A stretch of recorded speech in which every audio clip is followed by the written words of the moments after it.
Welcome to Lynn Cullen Live. Talk radio without the static. Email your questions and comments to lynncullenshow@gmail.com. And now your host, Lynn Cullen. I swear I thought I heard somebody say my name. Hello. How are you? I was just going to talk about how gray it was, and the sun just popped out outside my window. Speaking of that, though, oh my God, I didn't think it was this bad, but I did see a factoid the other day, which I shall share with you. Apparently, the source is a meteorologist at KDKA.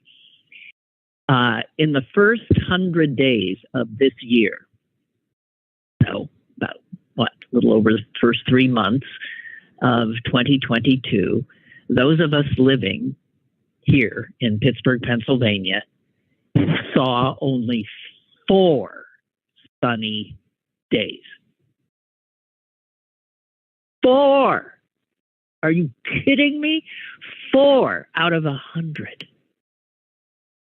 I've already obviously forgotten how gray January, February, and March must have been, but it probably coincided with my mood and perhaps yours as well.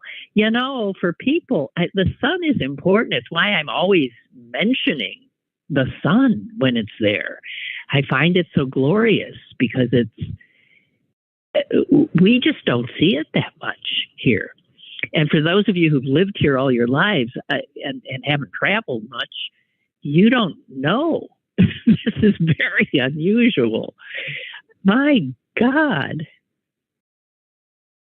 I mean, coming in, we are one of the apps. Well, we've always known this, but I would assume that means that there was sun pretty much all day. 4 out of 100.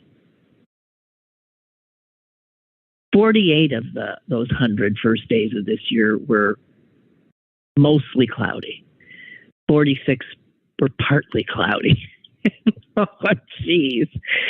So when it's there, revel in it.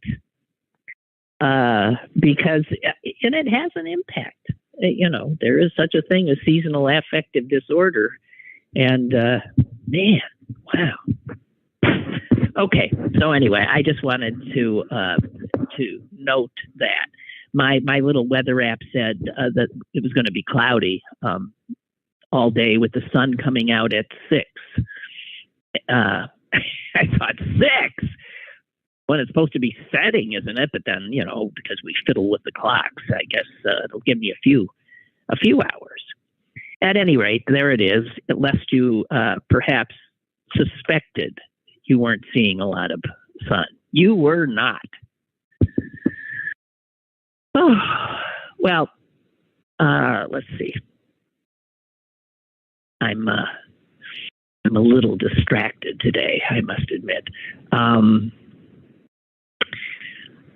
My sister sent me something last night, which was neither she knew existed, nor did I, or my brother, but it was an interview that my mother had done about 5 years ago when she was 95 when she did it. I guess it was either right before her 95th birthday or whatever. And she was interviewed by a man who heads the Peace and Justice Center at St. Norbert College, which my father endowed, and which bears his name. And this man is a wonderful guy named Robert Pine. And he interviewed my mom, and for the first time I heard this interview last night. I think he interviewed her for StoryCorps, which I think is an NPR kind of a thing of oral history that anybody can contribute to. But in listening First of all, I want to say she got a lot wrong. I'm thinking this is how history gets written because she missed it. She said some things about me that weren't true. I'm listening to it. I'm thinking, what? I did not flunk out of Northwestern University. And she said it twice. And she flunked out. He was so busy in the streets. In the streets, like protesting. On the streets, so to speak. But I didn't flunk out. I dropped out. There's a difference. They even let me back in. Then I dropped out again. But I'm thinking, see, now there in StoryCorps, which is in some kind of a national archive, I am besmeared by my own mother as having flunked out of college, at any rate. No big deal. But she told a story which blew me away. Because I'd never heard it.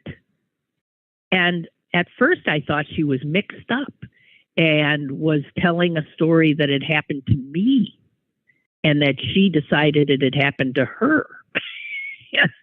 But I suspect it did happen to her. And then amazingly, the exact same thing happened to me. I've done the math now, 28 years later. So let me tell you this story because it's fascinating.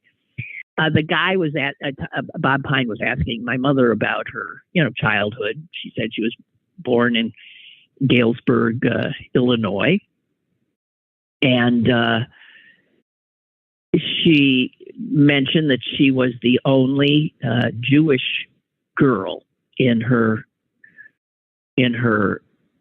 school. There was one Jewish boy. And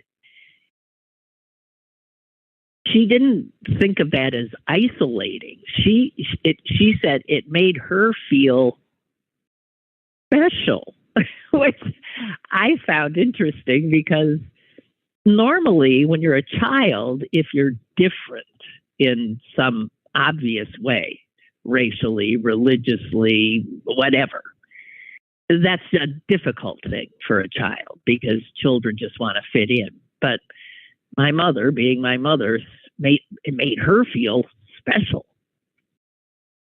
And then she went on to tell a story. And here's where the story sort of diverged. She'll just say, so she pointed out that she was definitely a minority, very much of a minority as a child in her public school and in her community. And then she said, actually, the day I really realized I was different was when my teacher, she said this was 1928. So she was like 6. Right. 1928. She said she recalls being in her classroom and the teacher asking the class who they would vote for the president of the United States because there was an election going on. The election was between Herbert Hoover and Al Smith, the first Catholic to run, as far as I think. First Catholic nominated by a major party, that'd be the Democratic Party. Al Smith, Herbert Hoover, 1928. My mother has a recollection sitting in a classroom. And the teacher said, everybody who would vote for Al Smith, raise your hand. And my mother's hand shot up. She looked around and there was not another single hand up in the air. Not a one. And she said that was the time she really realized, oh, I'm different.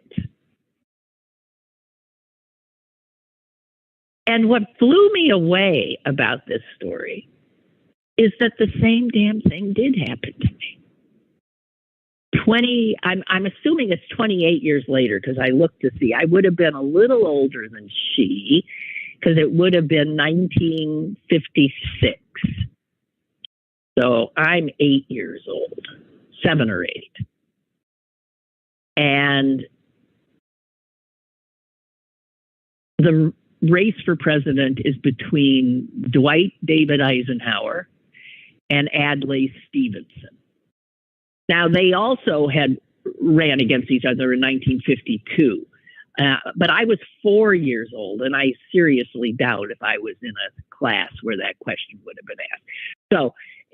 So 56, the same two are running against each other. Eisenhower is the incumbent, and Stevenson as the as the loser. And so the same thing happened. Only in my case, thank God, it wasn't a show of hands. It was a secret ballot, so we could do, what, actually vote. So we all voted, and then the teacher tallied it up on the board. And I remember watching with just horror, probably sliding further and further down into my seat. As under Eisenhower, it was, 1, 2, 3, 4 slash 1, 2, 3, 4 slash 1, 2. It was everybody was going, and then all of a sudden, yes, it was 1 for Stevenson, and she put a chalk mark under Stevenson's name, but the exact same thing happened.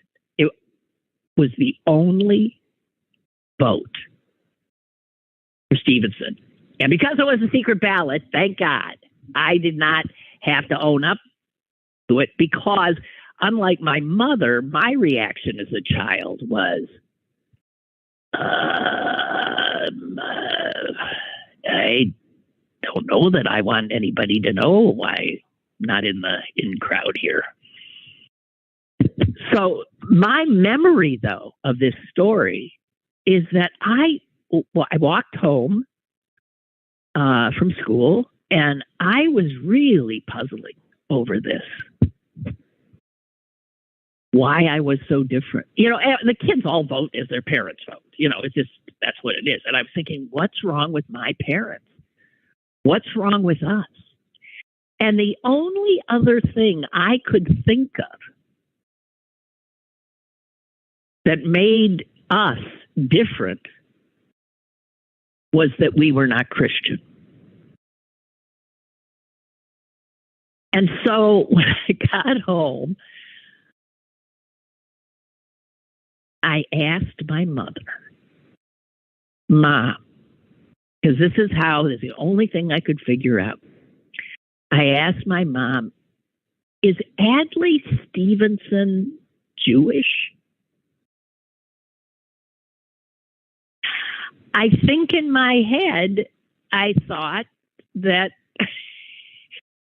all the Christians must have voted for their guy, and if Adlai Stevenson only got 1 vote, then he must be Jewish too, right? So the way I incorporated that whole event was to come to that conclusion, that Adlai Stevenson must be a Jew. Which he was not, and for that matter, nor was Al Smith. And when my mom was the only one voting for him. But I just found that so funny, sort of funny, and sort of bittersweet in a way, that 2 little Jewish girls, a generation apart, would have the same experience in which they were shown clearly in numbers, in black and white. They're right there on the board, that they were different. And it is interesting. My mom's reaction was, well, that makes me special. And my reaction was, is Adlai Stevenson Jewish? But So I just wanted to share that with you because I thought it was interesting. Oh, God.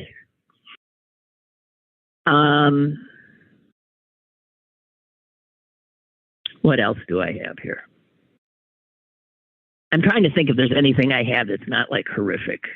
Probably not. As a matter of fact, as I look around here, definitely not. And I want to I just want to say that I'm sorry about what is to follow because it's a lot of awful stuff. I came on an obituary that just ripped my guts out. And so why should I be the only one with my guts ripped out this morning, huh? So if you'd like your guts ripped out, you just stay with me right here for the obituary of Oris Buckner. I'm looking at a picture of him. He's got a very kind face. And he's wearing a police officer uniform. Oris Buckner, he died age 70. June 1. But he was a brave man. If there were men and women of the character of Oris Buckner populating, let's say, the Congress of the United States of America right now, things would get done. Because this is a principled man and a brave man. I think they often probably do go arm in arm. But let me tell you the story. He was a police officer, and the fact that he chose to be one is amazing. Grew up in New Orleans. He's black. His father was killed by the police. His father had been taken into custody and then, turned up dead. And that his son, that man killed by the police, his son decides to become a cop. He goes off to college and gets a degree in criminal justice. Maybe that is what, whatever. He believed in criminal justice and maybe he knew his father hadn't gotten it.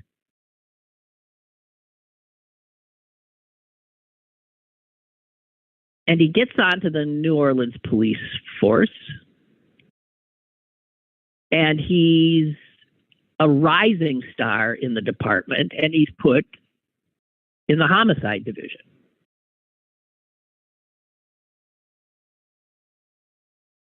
Now, let's set the stage here. This is the late 1970s. And New Orleans had a distinction. The police in New Orleans had a distinction. They were the most murderous cops in America.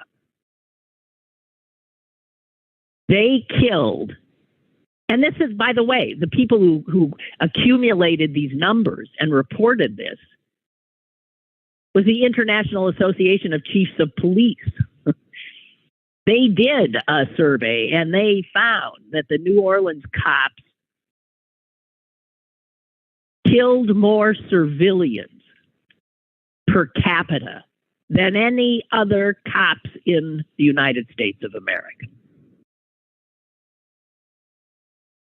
They had a strange notion of, protect and serve. They killed civilians. In fact, they killed over 9 times the number, at the rate, 9 times the cops of New York City. Okay? It was 1970. And every single time a New Orleans cop killed a civilian, it was said to be justifiable homicide, and no questions were ever asked. Ever. Ever. They could kill at will. They did. So this is the force that this black man joins, the same force that killed his father. And to be clear, he was the only black officer on the homicide division. And then 1980, November, a young police officer is killed. The body is found in a ditch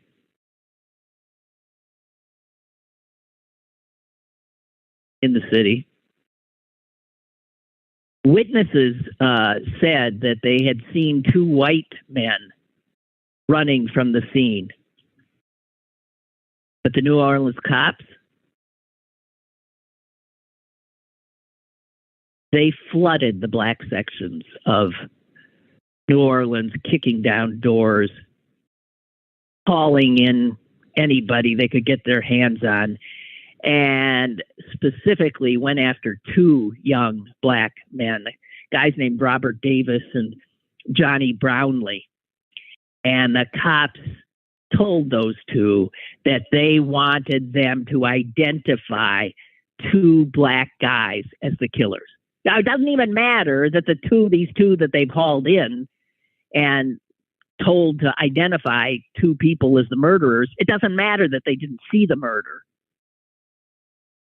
They were told who the cops wanted to put this on. And the two men they wanted to put it on were also two black men, and their names were James Billy Jr. and Reginald Miles. And these two guys that they had grabbed refused. They refused to say that those two had done the murder. They hadn't even seen the damn murder. So back to Oris Buckner, whose obituary I get this story from. He was on duty that night, and he watched as police officers, his fellow police officers, tied one of these guys, Robert Davis, to a chair and beat the hell out of him. And when he still wouldn't say what they wanted him to say, they put a plastic bag over his head and held it so tight that he could not breathe. He was suffocating. And before all this had started, one of the cops took Oris Buckner aside and said, I got to tell you, guy, the other detectives here, we don't trust you. They really don't trust you here. I mean, you're black, but we've seen that you never hit a witness. We don't trust you because you have always treated witnesses with respect. And he was flat out told, you better show right now that you're one of us. And so, and this is something he regretted the rest of his life, and so he approached this poor soul, Davis, bound to the chair, beaten, almost suffocated, and he slapped him really hard. And then he turned and walked away. He later said he immediately felt just massive remorse and disgust.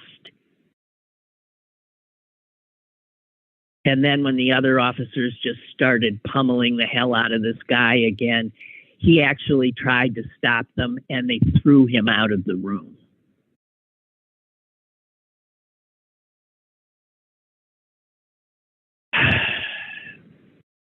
The cops still hadn't gotten what they wanted. And so they took this soul, poor soul, and the other one, who I'm sure was subjected to the same wonderful treatment, Robert Davis and Johnny Brownlee. They took them to a swampy area outside the city. They hung them over a bridge, and they fired shotgun blasts around their heads. And guess what? I guess that finally did the trick. These battered, terrorized souls finally said, all right. And they agreed that they would identify these two men they never saw kill the cop.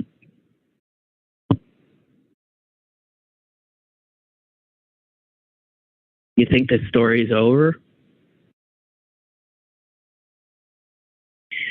All right, they got the names. They got these guys to say the names. So a few hours later, dozens and dozens of police officers converged on the homes of these two that had now been identified. And Oris Buckner, our obituary subject, was part of that group, the only black one. He was told to stand in the back of one of the guy's house in case he or his pregnant girlfriend tried to run.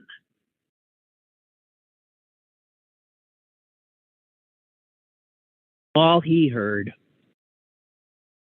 unbelievable chaos. He heard officers burst into the home, immediately start shooting. A naked woman, that was the pregnant woman, ran into a bathroom trying to hide. The cops broke it down, shot her in the head, killed her. They also killed both guys that had been identified by both beaten, terrorized so-called witnesses.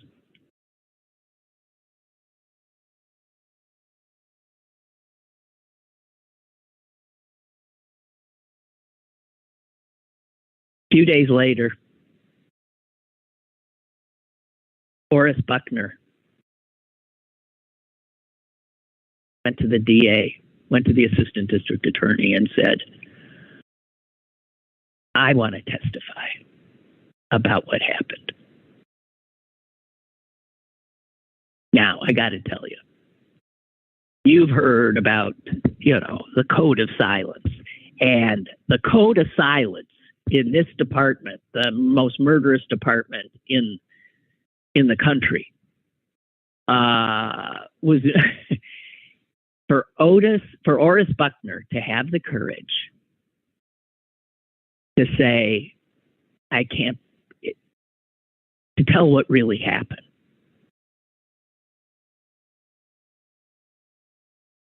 He wanted to tell him everything about the beatings, the forced the killing, all of it. He told him. By the way,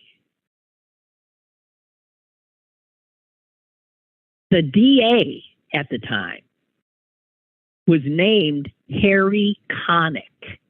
And if that name rings a bell, it's because he was the father of Harry Connick Jr., the musician.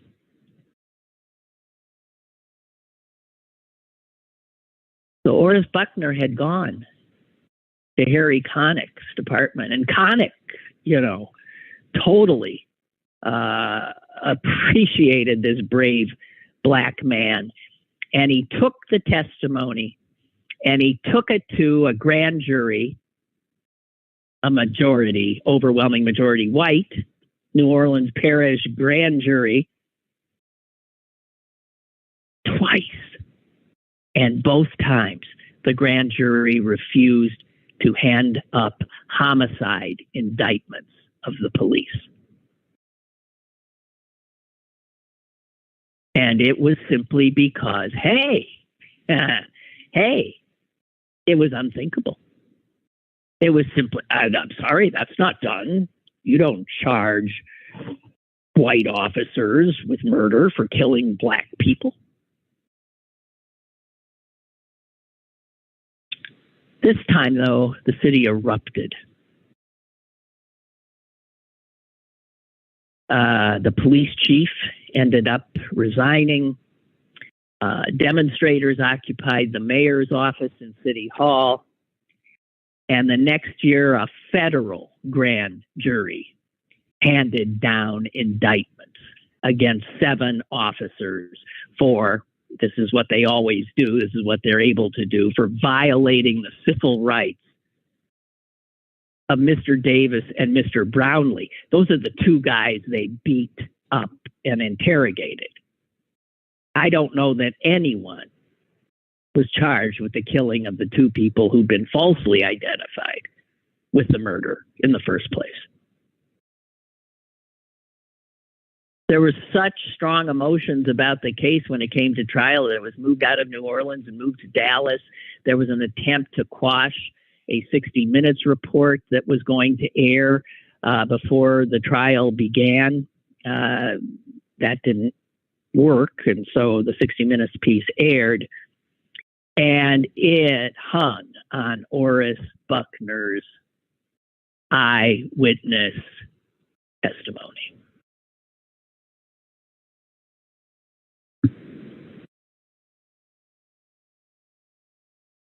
Now, what happened? Well, 3 of 7 officers were convicted and given a 5-year sentence, and they were fired from the police department. What happened to Oris Buckner? His career was done. He was totally ostracized in the department. He stayed in the department, which is, again, shows the courage and character of this man. He kept going to work. No other officer would talk to him. He received multiple death threats, which it's amazing he lived. He was demoted to traffic cop. Although eventually he got promoted again to sergeant. But his career was over.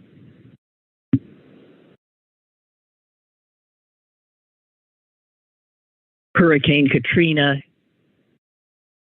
destroyed his home, and he and his wife spent his last years in Houston, where he taught at a community college.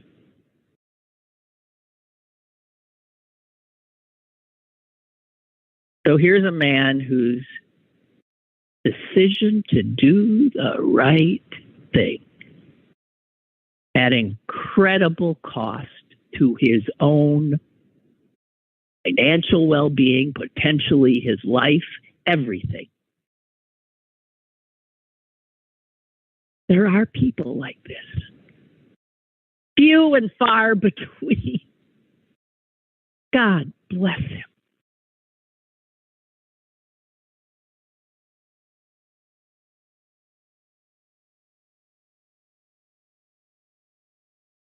And earlier this week, the Louisiana State Senate unanimously passed a resolution honoring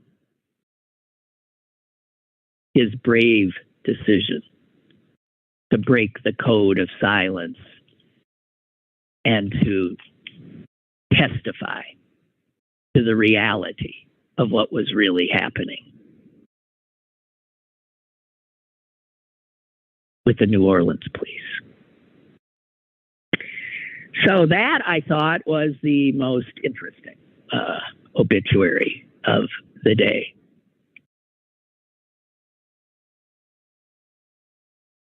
Roger has lodged a protest. He says that obituary is just critical race theory. Yeah, I suppose it is. I suppose it is. So one of the things I'm seeing from the media's need to create narratives out of everything is the primaries Tuesday and the ousting of this progressive DA in San Francisco, which they're now saying shows that the Democrats are toast because they favor all of these progressive DAs, and it shows that the Democrats are out of touch with even a liberal constituency like San Francisco. Now, here's what I'm thinking about that. Why is the specific thing that happens in San Francisco, why is then that become a narrative for the nation as a whole? San Francisco is not a unique situation. I believe it is. Because here's another reality. In our state of Pennsylvania, which I don't think of as a progressive state, there is an exceedingly progressive district attorney in the largest city in the state. That would be Philadelphia. And he came into office and, whoa, just upended everything. He did. He told the cops to stop bringing charges for little piddling things against people. He really tried to institute a more progressive criminal justice system, which is what the guy in San Francisco apparently was about too. Now, maybe one went too far, maybe the other didn't, but all I wanted to point out is that the fact is that when the DA, why am I blanking on his name? Is it Kenny? I think I'm blanking on his name.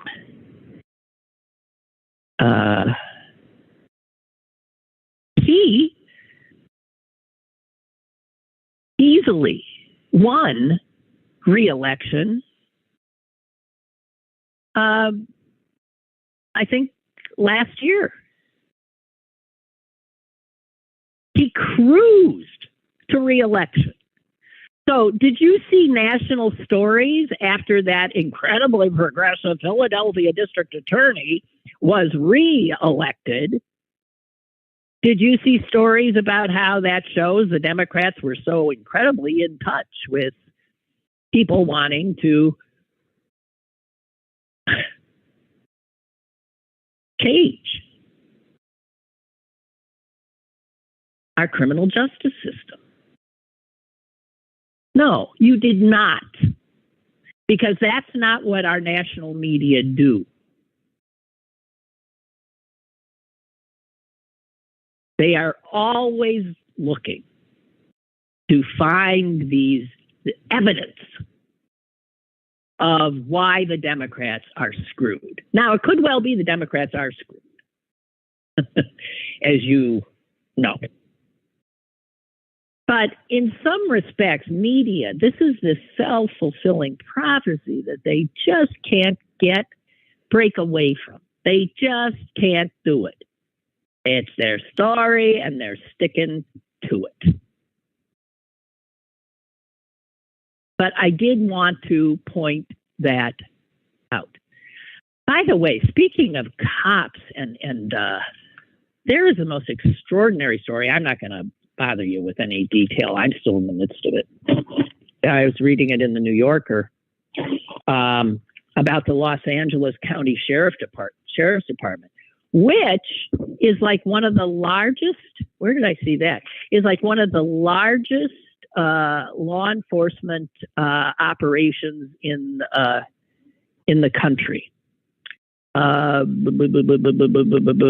It has an annual budget of almost $4 billion. So it is one of the largest law enforcement agencies in the country, and it's corrupt. Is essentially run by a gang of detectives. The police in the Los Angeles County Police Department have gangs. They have gangs. They have gangs and they have tattoos identifying the gangs they're in. And it's the East Los Angeles division or something that is the one that is it's run by the gang. The police gang. I was reading it. I had to leave the story for a while yesterday because it was making my head hurt. It was making my head spin. I mean, this has been known for a long time, and then some guy ran to be the sheriff, and he was going to clean it up. And this whole story is about now he's really not only isn't it cleaned up, he's got gang members who chauffeur him, and he protects them. It's unbelievable. I mean, if you wanna read that will blow your mind, read the New Yorker, June 6th edition. It's called Above the Law. Unbelievable. Or not. I mean, I can hear my son saying, or not. Incredible. Or not. Hey, speaking of this is disquieting. Speaking of the California primary, in which the San Francisco progressive DA got ousted, do you know what the voter turnout was? And here again, this puts the lie to that whatever happened in San Francisco or any of these places is somehow a harbinger of how all of us Americans all over this vast nation are feeling about this or that. First of all, almost nobody turned out. Okay? So the voters were not much represented. And listen to this, because it's the demographic breakdown by age of who voted. And I'm sure willing to bet you that ousted DA is beside himself, because the people that would most likely have voted for him, young people, they didn't vote. 18 to 34-year-olds, California primary turnout, 7%. 7. I know, not the sign of a healthy democracy, is it? All right, let's move up a demo. 35 to 49. That age group in California, how many of them voted? 35, 49. 11%.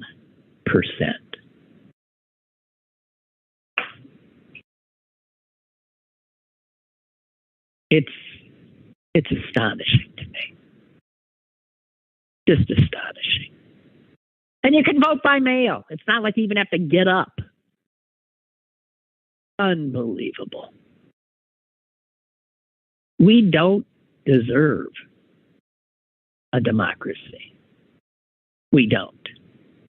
And then, the old farts are the ones that are, they're always voting.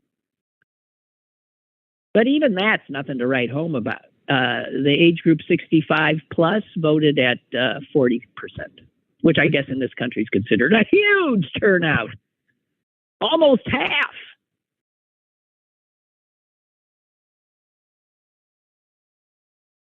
Boy, oh boy. Now, What I haven't talked about is I did not watch, I couldn't, the testimony yesterday by the victims of these latest mass shootings. I couldn't. However, I do read. I find reading more a little bit at arm's length. And so I just want to share this quote from the doctor in Uvalde who had to work to save the lives of these little children who were brought into him.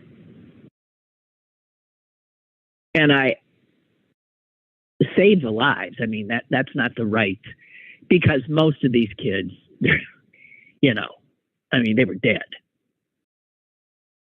But as he let these members of our do nothing Congress know, is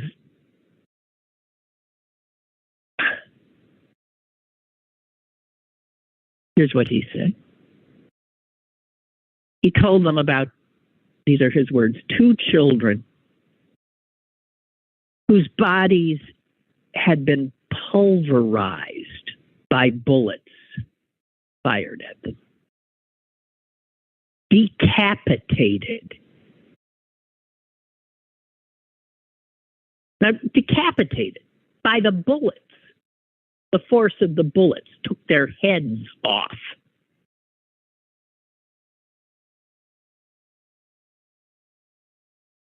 Whose flesh, said the doctor, had been ripped apart.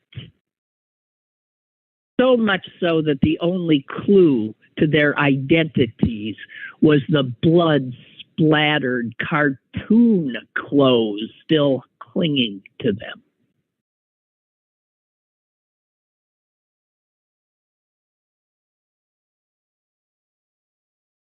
Now, I understand that some Republican senator was heard this week to explain that you can't take these AK, whatever they are, from people, because back in his constituents, why, they use them to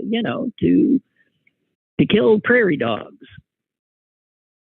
and other, I think he said critters, or he said varmints. He said something like that. Varmints, maybe. And this is just part of our culture. You can't. And then I'm thinking, wait a minute. A prairie dog? I mean, you don't need something that can decapitate a child to kill a prairie dog. What the hell? And these people get up and say things like this, and nobody just howls with derision. It's astonishing that even after hearing this testimony, that the Republicans that listened to it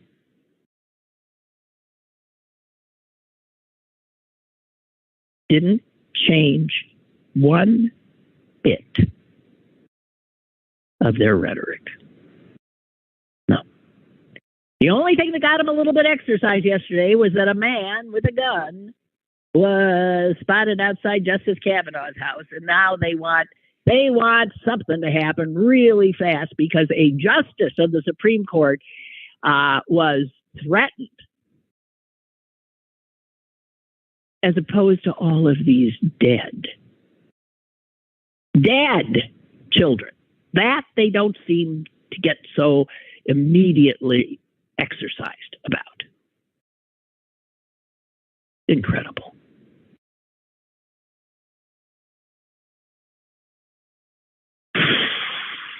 Okay.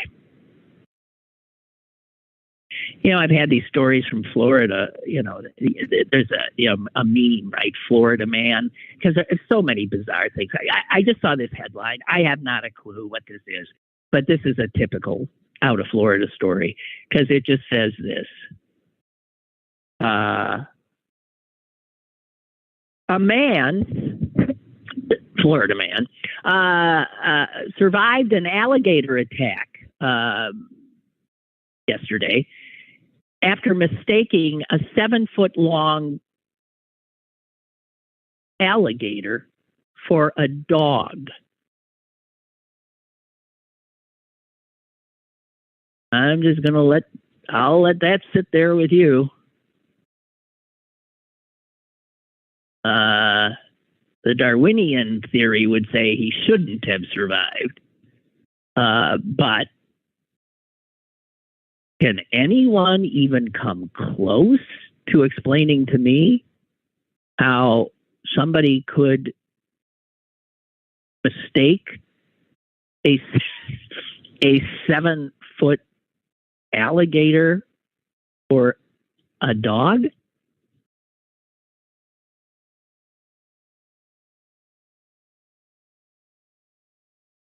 Man.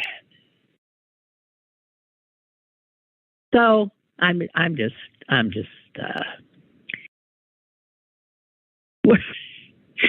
there's no hope. There's no hope for us. I'm just telling you that right now. There ain't no hope. I'm now anxious about these hearings tonight. I hope that the presentation is such that it would be compelling and even riveting. I understand they brought in somebody who knows how to sort of put things together in a dramatic way, which, is the right thing to do. I hope members of the committee don't drone on. I hope they realize this is a show and you got one chance to grab people. I hope. On the other hand, everybody else is saying it doesn't make any difference. I don't think anything makes any difference anymore. Do you? If Uvalde doesn't make any difference, Buffalo, Uvalde, if Sandy Hook didn't, and then this doesn't, what possibly would make a difference? I'm asking because I can't think of anything.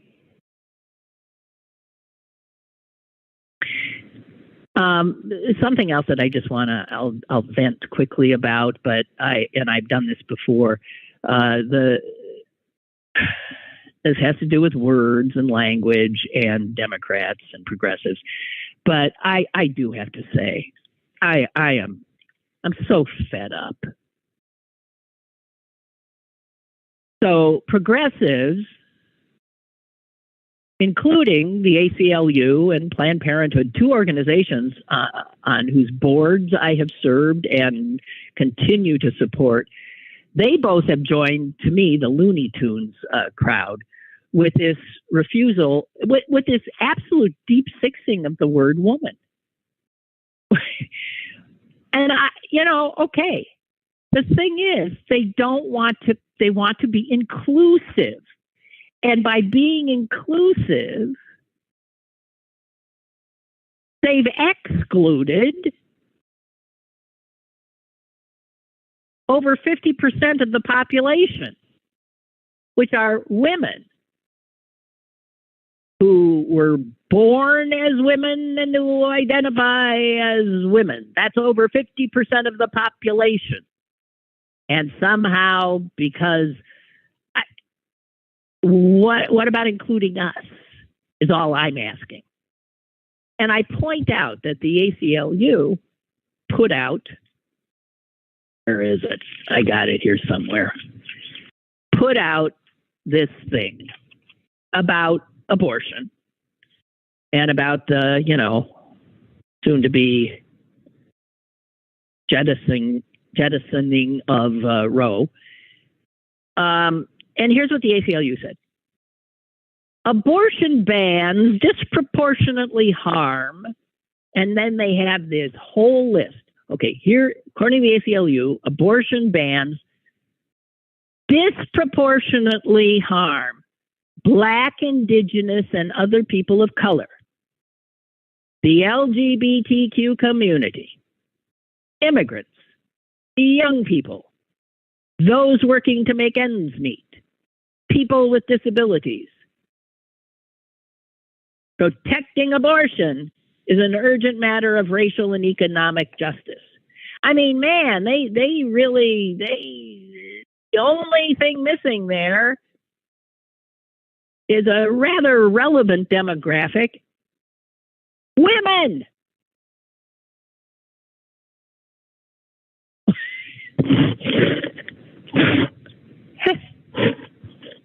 God almighty. So, God almighty. So now the progressives, in their effort not to exclude anybody, are excluding women. Because to include women, I guess, is to somehow I'm done with it. I can't even. So you can't say women anymore. The Lancet, we've gone through this, the British Medical Journal. Actually, I had a cover story in which the word woman was not to be seen. In lieu of it was bodies with vaginas. You can't make this up.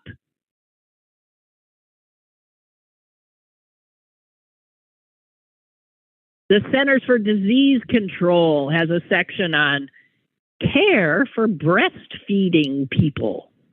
And now, because we know a trans man could breastfeed,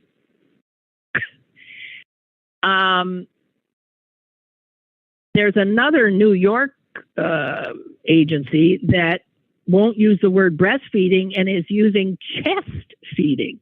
Hey, a breast is a breast. Men have breasts. Men get breast cancer. You don't have to go as far as chest feeding now, unless you just really, I think these are all Republican operatives. I do. Is this just an incredible effort? This is how the left constantly elects the right. This is how you do it. The American Cancer Society recommends cancer screenings for people with a cervix.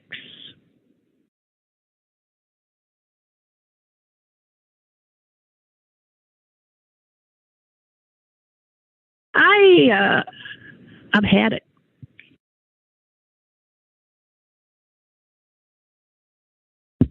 And the fact is this is turning off. I'm not a transphobic. I am not. I'm not nuts.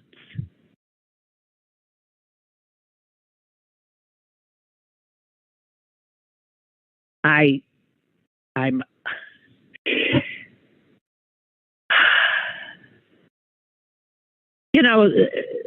one of the most radical feminists of my age group is a woman named Ty Grace Atkinson. She's 83 years old now. And the reporter called her up on this stuff. And it said she got on the phone from her home and sighed. Yeah. I understand that. I'm sighing too. He said, look, I want to see material change. This is about women. It is not a language game.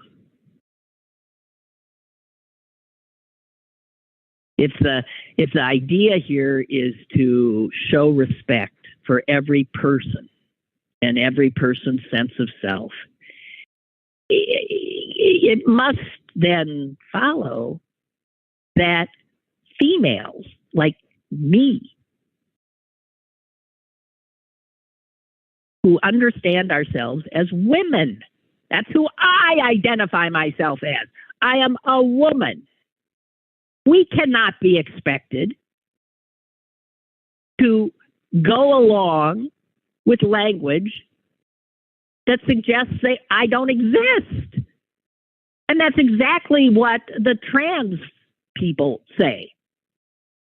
They don't want to go along with language that erases them. Well, guys, in the attempt to give you a sense of respect and self, you're erasing 50.8% of the population.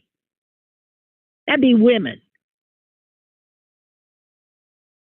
Could we, possibly see what's important and what's not? As important, I add quickly.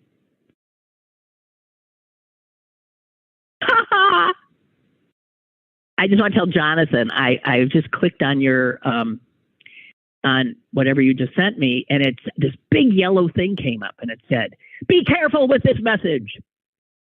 Jonathan has never sent you messages using this email address. Avoid replying to this email unless you reach out to the sender by other means to ensure that this email address is legitimate." Well, there's a little thing here where I can say, I'll take a chance here. So I just did. Pew. Well, I'm still here. Jonathan has written, my guess about the alligator was it was barking and chasing the car. Well, that is, I guess, Jonathan, a possibility. It was, okay. Hey, a lot of you have wishing me luck on my, this time tomorrow, 24 hours from now, I should be out of, I hope, out of surgery and have this thing implanted in my, I must admit, I'm more anxious than I usually am before surgeries because I guess no surgery have I had anybody messing with my heart. So that does seem a little more scary. But geez, thank you so much. In this case, and I've told a few of you, thoughts and prayers are appreciated. Believe me, thoughts and prayers are appreciated. I doubt that I'll be here on Monday, but who knows? Tuesday or Wednesday, maybe. I just don't know. I'm sorry. If I'm feeling fine as a fiddle or where's the word fettle come from? In good fettle? Is that, well, whatever. If I'm feeling good, I'll because I enjoy this. So, okay, guys, wish me really luck. And watch those hearings. Have a party. Watch the hearings. Have a drinking game. And watch. Whatever. And thank you. Talk to you soon, I hope.